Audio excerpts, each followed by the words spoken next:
Assalamualaikum and welcome to a new video where we are going to make some calligraphy ink. Now someone asked about the ink that we can make at home, and for this one we are going to need three main ingredients. Number one would be soot, which is basically smoke that is collected. We will talk about this later in this video. The second thing would be the Arabic gum, just like the other video for the metallic ink. And finally, we are going to need some water that we will take with this syringe. Now, with regards to the gum, the Arabic gum, we put this in water until it's dissolved, and we filter it with a piece of cloth, and we get this yellow liquid, which is really thick, just like honey. So you would need to sort of soak this in water for 2 days until it's all dissolved, and take all the small particles out through a fabric, and you end up with a nice yellow liquid like this. Soot you can get from shops, and you need a flat surface that is soft like glass, but for me I'm using a regular plastic file with a good amount of paper beneath it, because we have to mix things here.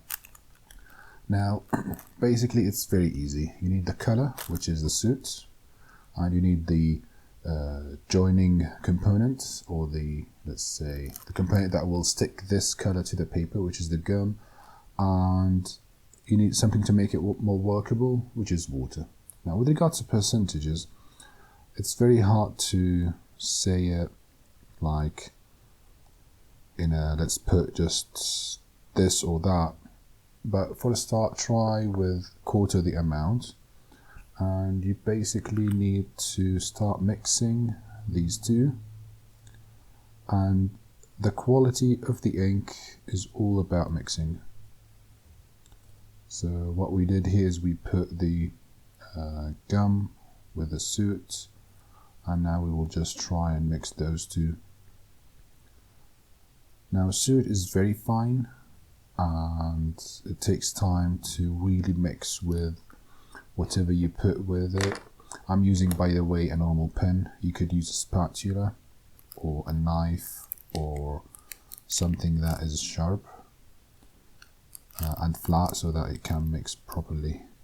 And you keep mixing those two, and it could take hours, it could take days of mixing.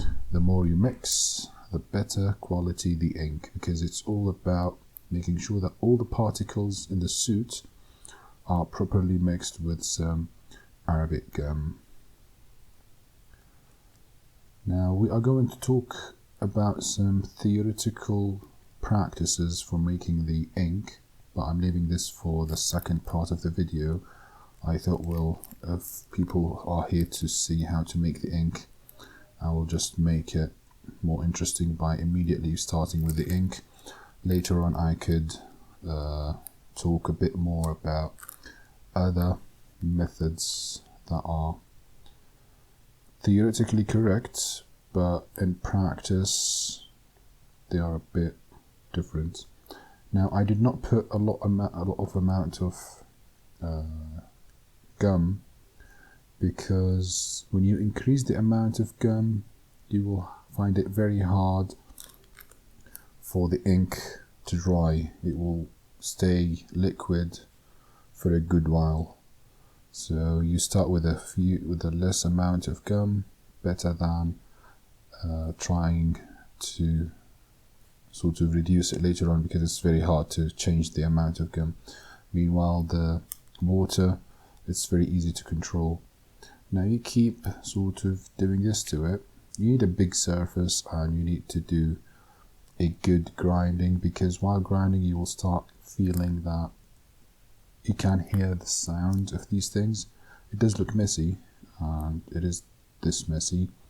You basically want to make sure that all these things are mixed together, and yeah, you could simply drag it, then collect it again. Now for those who make sort of paint for some ornaments, they will find this familiar, because those people also use natural materials, and they use a tool that is made out of glass and they basically use that to grind things and mix them, and it takes hours to get the color out of things. But for here, I am just making it really quick for the video. Now I can see that we've spent around 5 minutes of mixing. It is not enough. It's not enough at all. But you will keep mixing until you get a really, I think it's called homogeneous sort of texture or something like that. Now we will take this and put it in a bottle, just like this one, the one we used for the metallic ink. And gonna use the small pen to do that. You basically get everything here and start putting it in, just like this. The thing is that you will need it to be like a pot, like, how can I say it?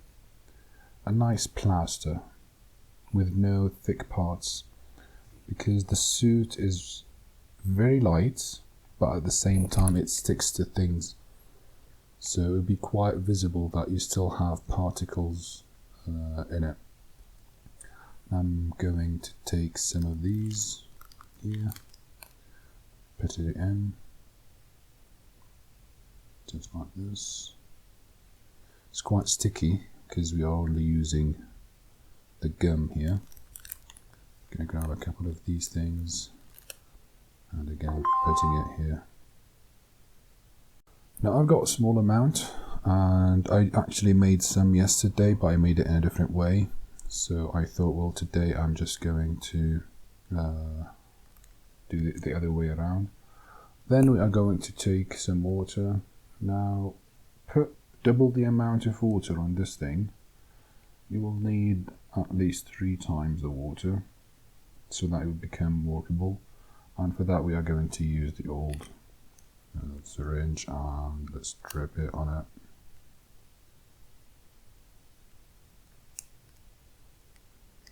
Yeah, you can see that's still stuck up here. The gum is really sticky, but it's fine. Once we close it and we start shaking it, it will mix.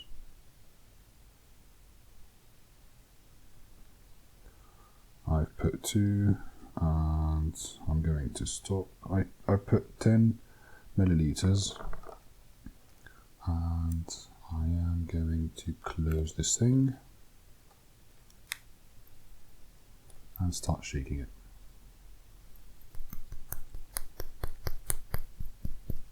Now don't worry about soot, it's very light and it goes away really easily with water, so you can wash it off clothes, of anything basically, so don't worry about that. But again, with regards to mixing, it needs to be way more than this. I mean, 5 minutes of mixing, that's nothing. But I'm going to show you the ink that I made yesterday to show you a nice way of doing it. And here, right, let's check it. Yeah, you can see that we still have some solid particles here, where the gum is still sticky. Again, it will need a lot more mixing than this, but those are the 3 main components: the soot, the water, and the gum. And of course you will need an inkwell later on to put the ink in, but for this I'm not going to put it in an inkwell because it's very light. Now you could try it, and for that we are going to need some paper. Now here I've got some paper, and for that you will need it to be left. Now you see here the difference is that when you have too much gum, it will not work with you, it will not flow properly.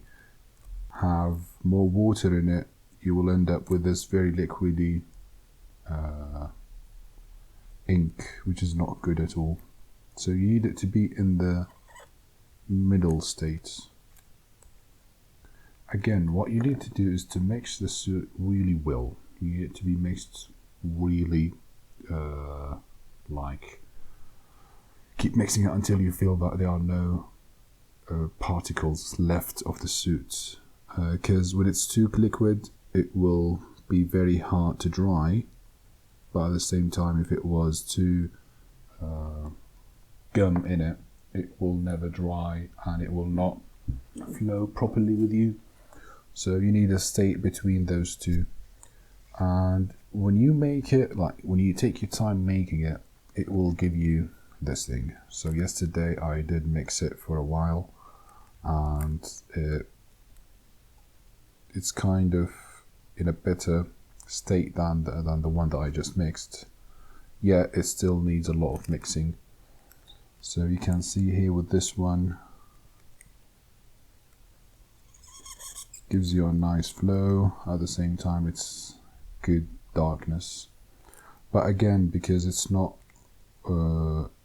mixed for a while, it will still make some issues here and here, because mixing will give you this really thin texture, and that is basically what you are looking for. It's not a thick texture, it's not a liquidy texture, it's a thick texture. I did put some in this ink roll yesterday, and it did work with the small pen. Like if I were to use it with a small pen, it's working fine. And I've got some examples to show you the difference in color when you sort of mix it, and what is the difference between a good mixed ink and a poor mixed ink. Now here you will see some writing. I want you to focus on the last two here. Number one, with this ink, you will not have a reflection of the ink itself, and I think we talked about this in one of the videos. But I want you to look at this one and this one. You will see that the Ha, Mim, Nun are way darker than the Mim here, and this is basically because of the mixing and all these stuff. So you want it to be really dark, just like the one on the left. At the same time, you want it to stick to the paper and not erase. So here, if I try to erase this, you'll find that some parts are erasing, and that means that it's too much water and not enough gum, which is the mixing again, because they were all in the same bottle. But with regards to the reflection, you can see here that the soot does not reflect light. The same thing with the Mim in Ar-Rahim. And if you try to erase this, yeah, you can see that the Ya is erased, but the Mim is stuck, although they are all from the same stroke of the ink. But yeah, I did use one stroke for the Ha and Ya and one for the Mim, and apparently the one with the Mim was really good. It shouldn't be like this. When you mix it really good, it will all be the same texture basically. And I remember back in the day, I would mix some ink and I would put it in a bottle and just put it in my backpack, and I used to walk 2-3 hours a day, and I would basically mix that bottle while walking, which is quite good. I mean, instead of having to come back home every day and mix the ink, no, you should, or shake it, you could just keep carrying it, and yeah, it will mix while walking. And this is for making the ink at home. That is the Arabian ink, using Soot, Arabic gum, and water. Now, as we said before we started, the percentages are different, so you will start with them, and while doing the ink, you will get the feeling. If it was too light, it needs more Soot. But for a start, put quarter of it, gum Arabia, and put kind of the same amount of Soot of the water, and try the mix, because here it's quite liquidy, because I've put 10 milliliters on that small amount of soot. Now soot is a very light material, so I've got 30 grams, which are like this big of a bag, and that cost me around $1.50, kind of that. Now here, as we can see, if I try to erase this, some of it will erase quickly, some of it will be stuck on the paper, and that is all back to the amount of gum and water in it, because it's not mixed properly. You've got some part too much water, other part good amount of water. So mix it properly and keep it on your backpack for a week while walking, and that should give you a good mixture. Now this is for those who wanted to make it. There's no easy way of making ink, by the way, so prepare yourself to do some work. Now the theoretical part of what we just did is the following. We start with the main components of this thing. We've got three main components, as we said. The first one would be the color, the second one would be the adhesive, which is the gum. Here we said it's the soot. Finally, we've got the workability agent, which is water. Adding these three together, you get ink. Now, do the same thing with any material to get the color from. Get some juice, put it in gum, you don't need water for juice. It will become ink, but it will be very light.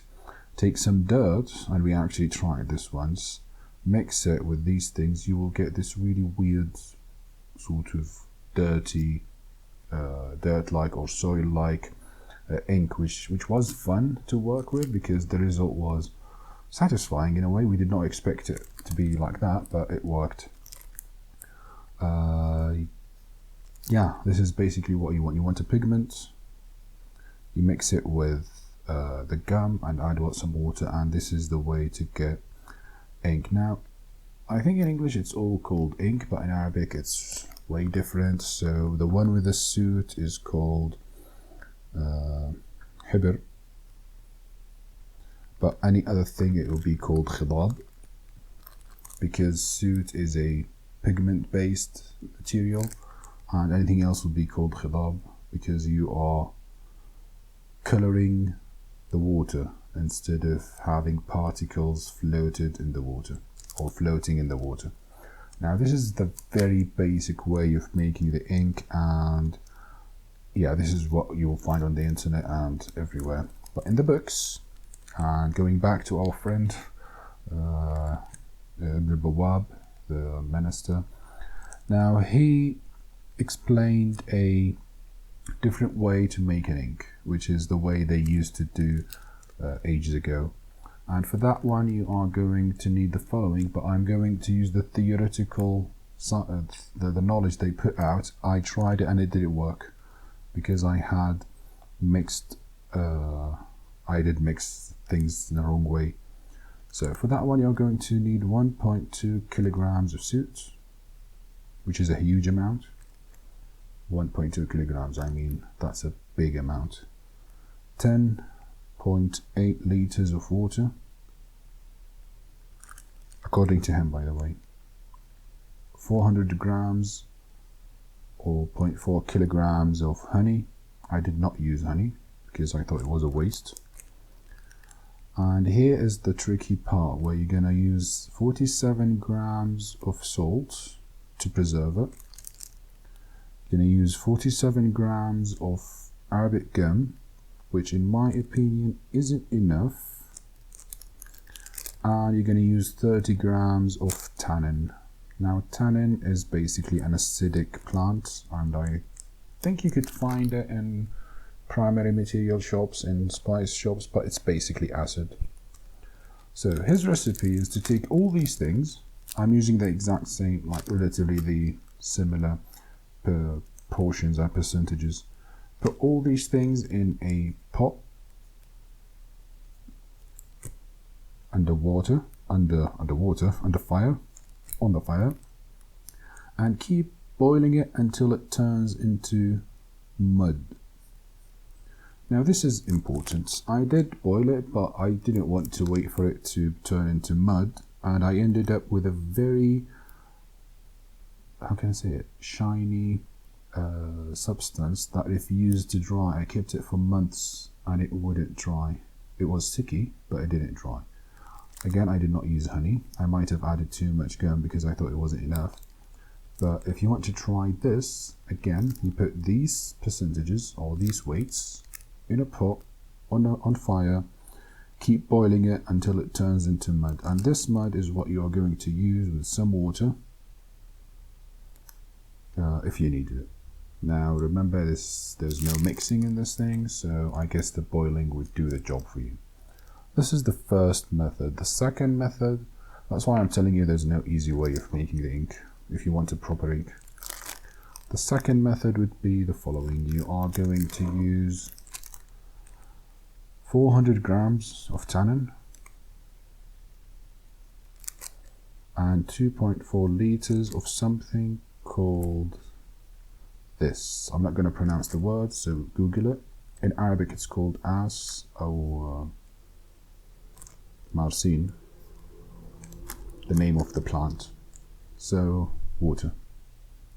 It's like submerging it into water and getting the liquids out of it, the, what do you call it, the soup of this plant. Now those two you put in a pot again and leave it for 1 week. We didn't do anything. We put this amount in a pot and left it for a whole week. Now tannin, after 3 days, will turn the water yellow if you put it by itself in normal water. So you do get the acid out of this thing, but after a week it might go off. So yeah, be careful with that. After 1 week, you will put it on a fire, the same amount you've got after the week, until it drops to half the amount you started with. So you keep it on the fire until it drops to the half. You take this half and you use a colander to get all the particles, because tannin is sort of this plant that is spherical with some nudges on it and a small opening that is black, dark opening. So this is tannin, it's this size. So you will need to get a colander to get all the liquids in a pot, and again you leave this pot for 3 days. You do it again in another pot, and you take this liquid that you got here. So basically we have 2 weeks of making the ink. Keep note of that.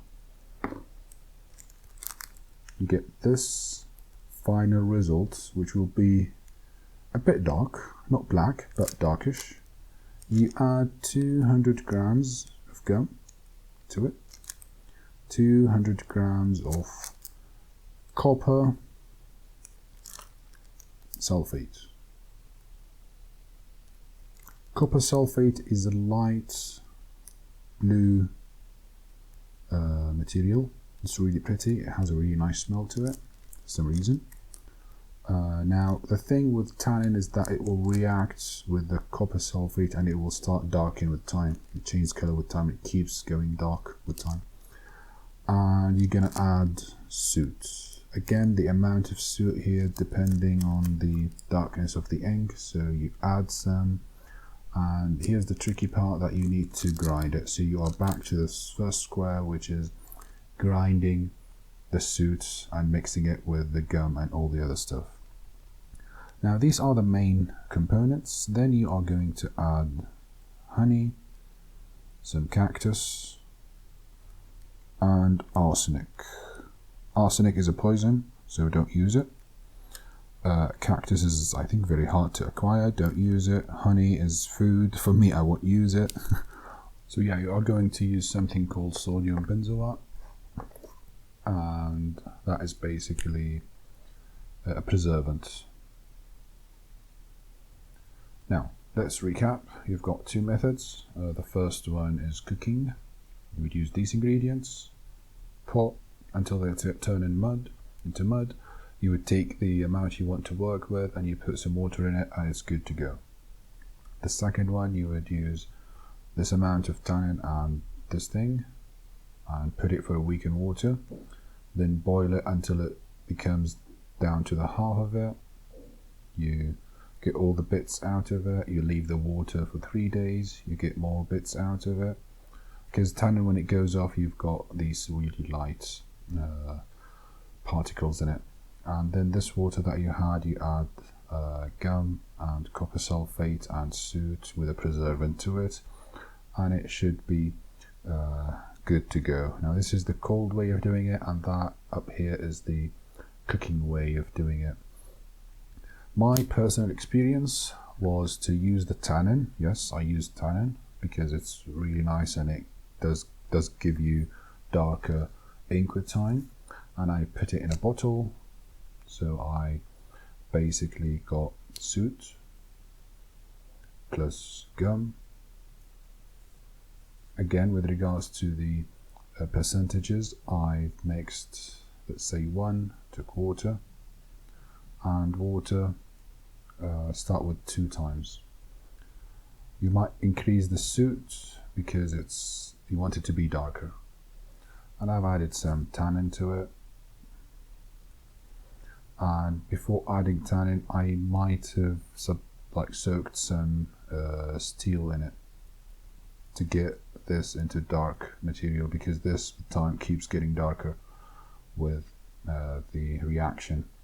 And I've added some preservative, which was the sodium benzoate, however it's written.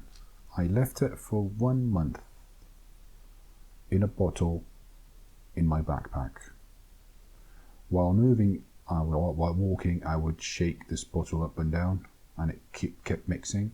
And I think the main thing is about the 3 first components, because this is basically the ink that you want to work with. Now, last word, should you make ink at home? I would advise against it. It's too much hassle. The soot, the tannin, the copper sulfates, they might be kind of hard to get. And the soot is basically getting like oils and burning this oil, and it will give you dark smoke. You collect this dark smoke and this gives you soot.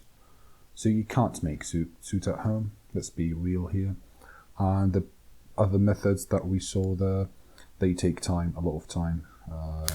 You will make a mess, because when I cooked it using the first method, the kitchen was in a horrible state after I finished. So my advice is not to make this ink. Just do the first one, the cold one, if you could find the ingredients, to see how demanding it is to make the ink. But you should appreciate those people who make the ink for us and just go and buy it from them. And yeah, it does make your fingers black. You should wear gloves if you want to. And I hope you enjoyed this video. I mean, I might make another one in the future that takes things to another level throughout weeks of work and preparation, but I thought this would be a quick one for those of you who wanted to immediately start trying and making the ink. I will see you in the next video, and this was for today's, and have a lovely day. Goodbye.